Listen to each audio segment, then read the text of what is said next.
9h34.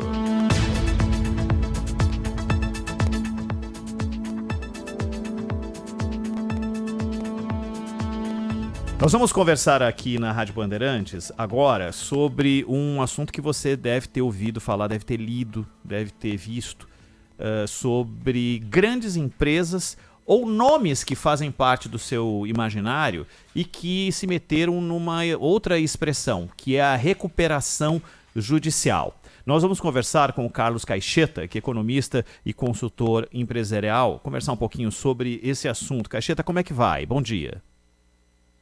Bom dia, Ronald. Bom dia, Thaís. Bom dia a todos que nos ouvem. A gente que estava mal acostumado, ou seja, a gente não estava buscando esse tipo de informação e por acaso algumas se concentraram neste momento, ou algum tipo de movimento que tenha similaridade entre empresas como Polishop, Coteminas, Dia, Casas Bahia e que viraram uma referência nesse assunto?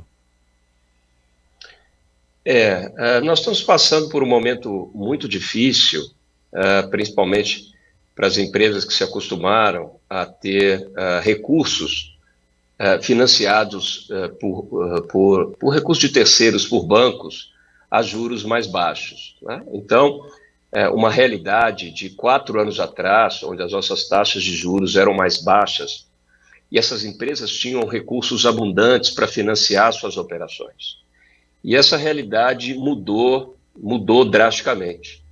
Se a gente pega os nossos juros, principalmente a taxa Selic, há 4 anos atrás, ela era uma taxa muito baixa, né? Era uma taxa aí que girava em torno de 3%, 4%, né? Teve a gente chama de excesso de liquidez, e essas empresas, elas pegaram muitos empréstimos, e isso mudou drasticamente, né? Então, teve um aumento do preço, do custo do dinheiro muito alto, e muitas empresas, principalmente as empresas do varejo, elas passaram por dificuldades muito grandes, vindo inclusive da pandemia.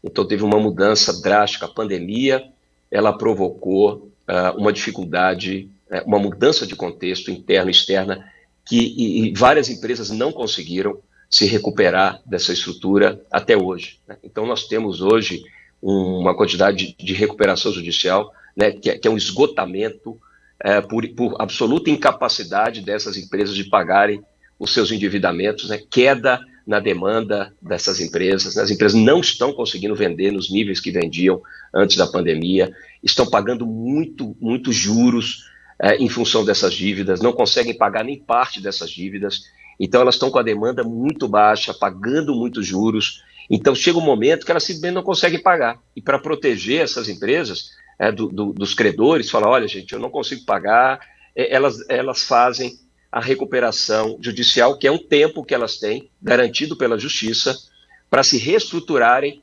e assim elas conseguirem ter o fôlego, um alívio para voltar com as suas operações e realmente não quebrarem, né, e retomarem com as suas atividades.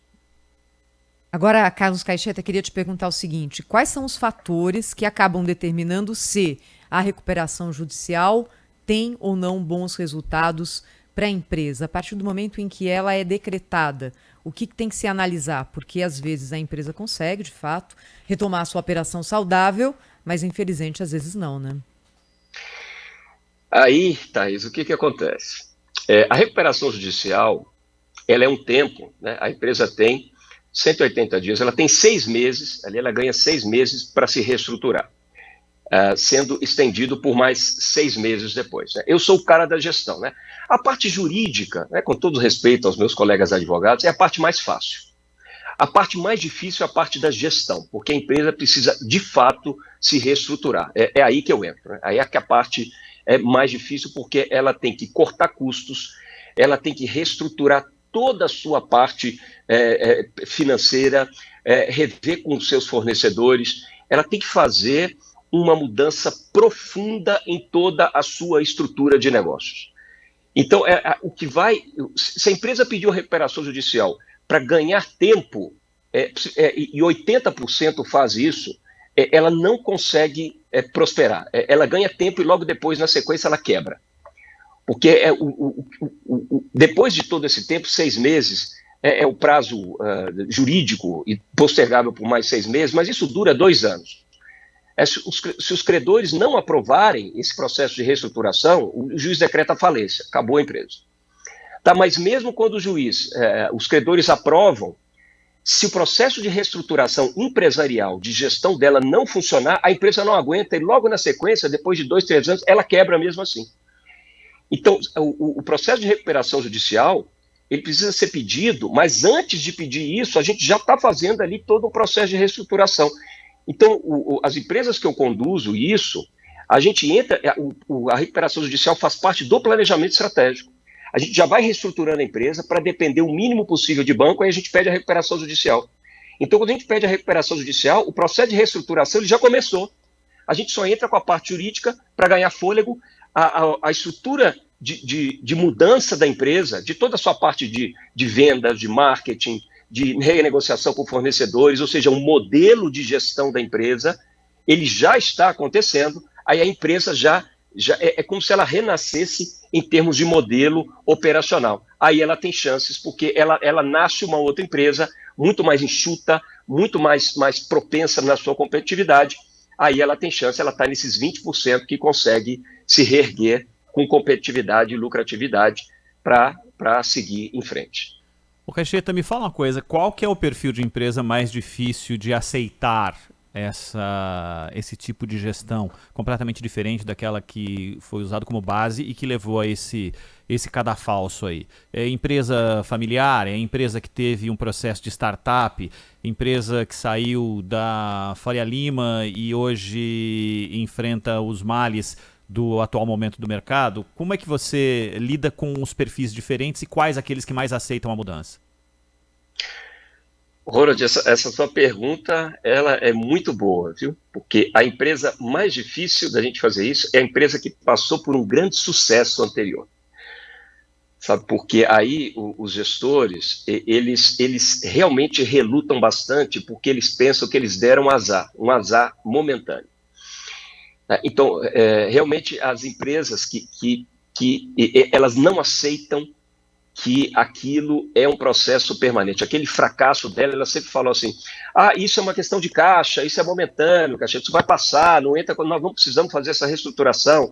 Então, geralmente, são as empresas que tiveram um grande sucesso, né, e ela pensa que aquilo ali não está acontecendo. Né? O empresário e os acionistas, eles realmente não aceitam aquele fracasso. Eles relutam mesmo, né? É a fase da negação absoluta. Eles simplesmente não aceitam que a empresa precisa entrar no processo de recuperação e fazer toda uma reestruturação dolorosa, né? Porque muitas vezes a empresa, para sair dessa estrutura, a gente chama no movimento de poda saudável, ela tem que reduzir o tamanho, né? A empresa está faturando ali X, 100X, e ela tem que reduzir para 70X. A gente tem que fazer um movimento de poda, entregar contratos que não são lucrativos, sabe, reduzir a estrutura da empresa, para a empresa ficar... Porque sucesso não é faturamento bruto, sucesso não é faturamento. Sucesso é um caixa saudável e um lucro líquido grande. Né? Sucesso é lucro líquido, é um caixa saudável. A empresa pode faturar bilhões, a empresa pode faturar trilhões e fechar com prejuízo líquido.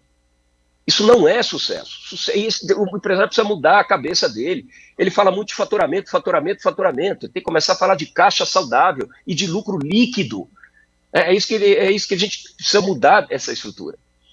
Então, quando a empresa veio de um grande sucesso, logo depois ela entra num movimento descendente, e nós estamos vendo vários casos aí, né? As Casas Bahia entrou numa recuperação extra judicial, ela não chegou na recuperação judicial, ela negociou antes essa estrutura. A Casa Bahia foi um sucesso tremendo, absoluto, né? Precisou de fazer essa estrutura.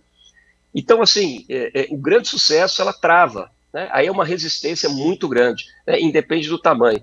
É a resistência a aceitar que precisa dessa mudança muito grande. Agora, quando a gente...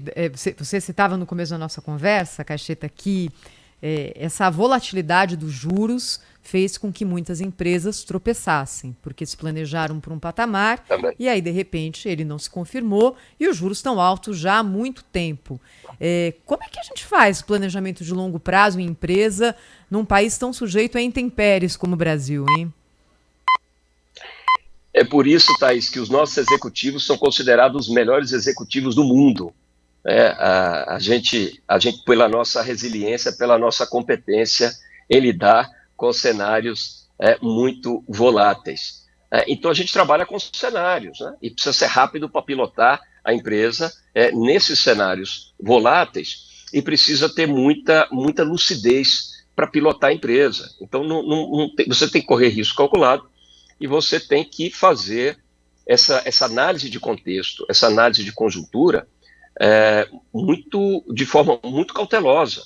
Né? Não dá para você tomar risco, não dá para você crescer dessa forma alavancada, acreditando, sem olhar essas perspectivas, e eu apoio muitas empresas nessa estrutura, seja em conselho de administração, seja em conselho consultivo, ou na própria reestruturação, porque eu trabalho com empresas de todos os portes, né? Trabalho com empresas do middle, né? Do mercado middle, que estão ali entre as pequenas e médias e as gigantes também, que precisam muito dessa assessoria.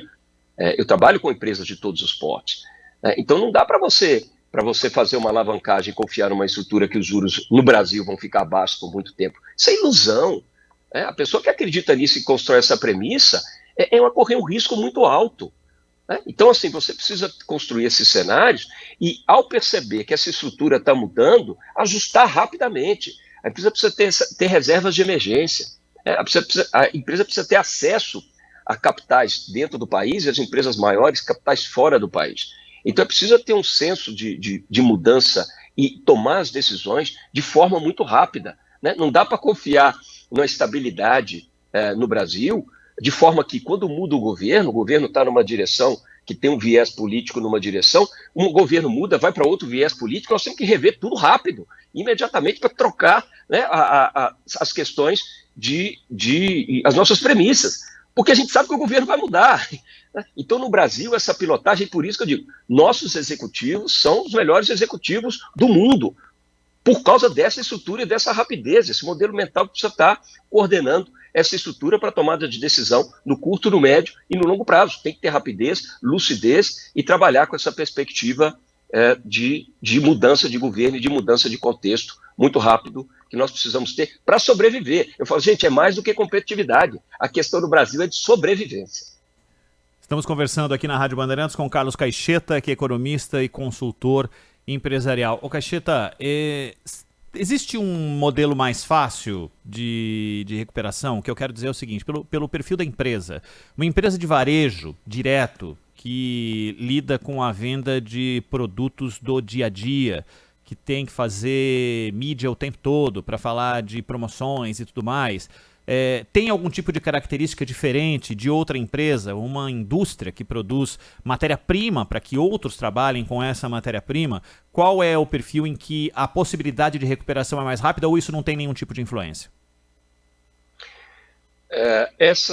As empresas de varejo, elas atuam num segmento muito, muito rápido, muito nervoso, de margens baixas. Então, assim, é um setor muito competitivo e a dificuldade dessas empresas, o Ronald, de retomarem suas atividades,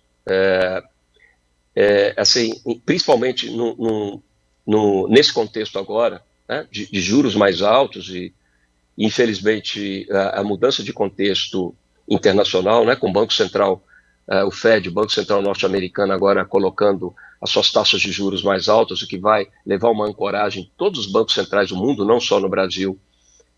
Nós começamos o ano com a previsão de taxa Selic nossa no final do ano de 9%, agora já estamos em 10%, e tem alguns bancos que estão falando que a gente vai chegar no final do ano agora a 10,25%, ou seja, né, assim, mais apertado ainda o nosso contexto financeiro, né, mas o negócio de varejo, ele é muito complexo, né, ele é muito detalhado, são detalhes muito grandes, né, varejo, detalhe, é um desafio maior, é um dos maiores desafios como negócio dentro da economia, né? Então eu vejo como uma complexidade maior para essas empresas se reestruturarem. Né? Em termos de mecanismos de recuperação judicial, eu não percebo assim, dificuldades maiores no trâmite da estrutura. Percebo mais desafios em termos de negócios do que em termos de trâmites de recuperação judicial. Eu vejo um desafio maior ao varejo como negócio, né? E não por acaso, várias empresas do segmento varejistas, percebam, estão com essa dificuldade, e terão dificuldades para se recuperar em função de todas essas nuances e das baixas margens desse setor e da alta competitividade que a gente vê. Mas em trâmites de recuperação judicial, não vejo assim, nenhuma especificidade em termos de negócio, né? Em termos de negócio, em termos de especificidade jurídica também não. Segue a estrutura normal. Carlos Caixeta, economista, consultor empresarial. Caixeta, muito obrigado pela tua atenção conosco aí na Rádio Bandeirantes. Até uma próxima. Eu que agradeço. Um grande abraço a todos. Valeu.